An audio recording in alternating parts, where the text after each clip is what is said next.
Сәлем достар, бұл Зенотайлыс және бүгінгі менің үшінші видео блогым басталды. Және достар, бүгін білесіздер, алдын жасаған проектімізге жер және текстуралар енгізу керек болатын. Енді бүгінгі видеода мен сіздермен осы жайында айтып кететін боламын. Мына үйшіктің сыртын және мұндағы есігін, терезесін, түсін қою үшін, текстура қою үшін біз бірнеше әдіспен жасай аламыз. Ол қалай? Мысалы, бізде оң жаққа қарайтын болсақ параметрлер тұрады. Бізде параметрді қарайтын болсақ, мұнда материал деп тұрады. Материалды бассақ, біздегі пішіннің мұндағы new дегене, біз new батырмасын бассақ, мұндағы үйге кез келген түсті беру үшін мұнда өз элементін ашады, қосады. Бұл айтқанда бізде материал шығарып береді. Біз ол материалды өзгерте аламыз, әртүрлі түске қойып, не болмаса текстура қойып те өзгерт. Бізде қазір бірінші мұндағы модельдеу түрінде емес, бізге текстуралау, түс қою түріне өтеміз. Сонда біздегі үйшіктің шынайы түсі бұл ақ түсті болып тұрар. Енді мен бұл үйшіктің сыртына жабық көк қойғым келіп тұр. Біз деген бұл жерде base color деген, біз кез келген түсімізді қоя аламыз. Мұнда қарайтын болсақ, енді достар, мен мына проектіге түс беріп болдым. Енді есігіне және терезесіне жеке өзінің жерін қойып шығуым керекпін, текстураларын қойып шығуым керекпін. Оны қалай жасаймын? Оны жасау үшін мен екі вариант бар. Бұндағы перне тақтаны ауыстырсам, шедит перне тақтасын қойсам болады. Не болмаса бұндағы шединг батырмасын бассам, шединг бетіне өтіп кетеді. Енді достар, мен бұндағы терезенің түсін және есіктің түсін өзгерту үшін не істеймін, не істей аламын? Ол үшін мен edit mode бетіне өтемін. Edit модта біз бұндағы ішіндегі сызықтарды немесе нүктемелерді немесе бұндағы беттерді белгілегеннен кейін біз белгіленген объекттің орнына жеке түс қойылатын болады. Бұнда қарайтын бол слот 1 деп тұр. Бұл слот 1 дегеніміз көк свет. Бұндағы үйдің сыртқы светі. Сондағы бұл жалпы пішіннің бірінші материалы.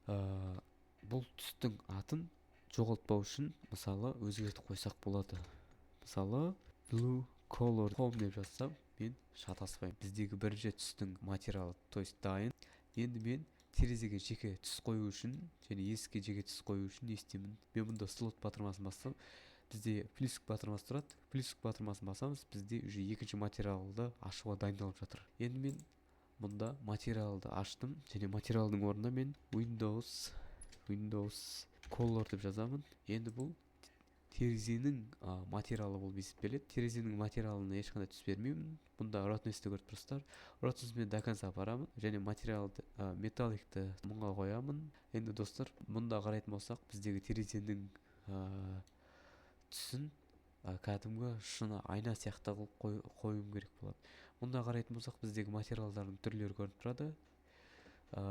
Енді мен бұл материалды анық көріну үшін, кәдімгі шынайы терезе сияқты көріну үшін, мен бұндағы бірінші бетті рендер бетін басамын. Және бұнда қарайтын болсақ, screen space деп тұр. Осын басамыз. Және бұндағы стрелканы бассақ, астында reflection деп тұрады. Соны басамын. Енді достар, бұнда қарайтын болсам, бізде енді терезенің сыртты рамаларына түс қойып шығуым керек болады. Shift және Ctrl батырмасын басып, дәл осындай бұрыштарды белгілеп, содан кейін барып біз өзіміздің түсімізді қоя аламыз.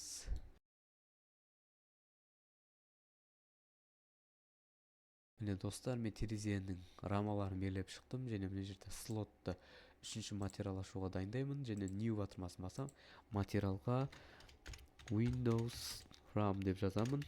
Бұл біздегі тереземіздің сыртындағы рамаларын түсі болып есептеледі. Мен бұл рамаларды қалай жасаймын, қалай қоямын? Міне бұндағы сарғыш түске қоямын және жабық сарғыш түске қоямын. Достар, бұл түске енгізу үшін біз мұнда қарайтын болсақ, қазіргі терезенің рамасының түсі тұр. Біз белгілеген объектіні белгілеп болғаннан кейін, осындай пішіндерді біз белгілеп болғаннан кейін, мұнда async деп тұрады, соны басамыз. Сол кезде бізде түске енеді. Бұл түстерді дұрыс қою үшін мен не істеймін? Қайтадан дәл осылай белгілеп аламын. Ішін және сыртқы беттерін белгілеп аламын. Мына жерде слот деп тұрады. Слотта мен мұндағы Windows colorды басамын және мына жерде async деп тұрады. Міне достар, бізде үйшіктің терезесінің және рамасының түсі енді бізге кәдімгі шынайы үйдің терезесі сияқты көрінді десек болады. Үйшіктің есігінің түсін өзгертемін. Қарайтын болсақ достар, мұнда есіктің рамасын және есіктің беттерін белгілеп аламын.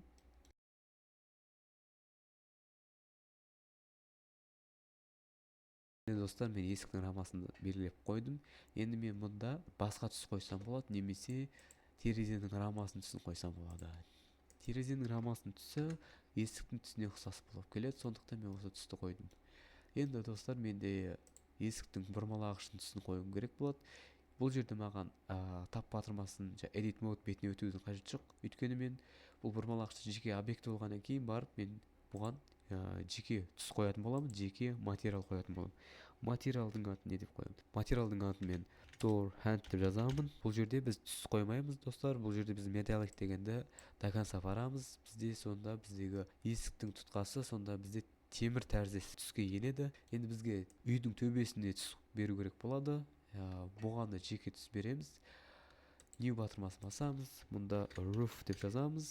Сонда біз үйдің шатырын ашық қызылға қоямын. Ашық қызылға дәл осылай.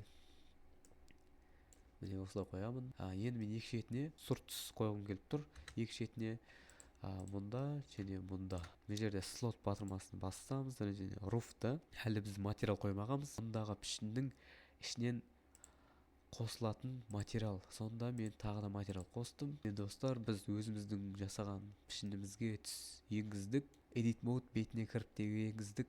Жеке қою керектігін үйрендік. Бүгінгі біздің видеода түстермен жұмыс жасау. Міне бұндағы түстерді қойып шықтық.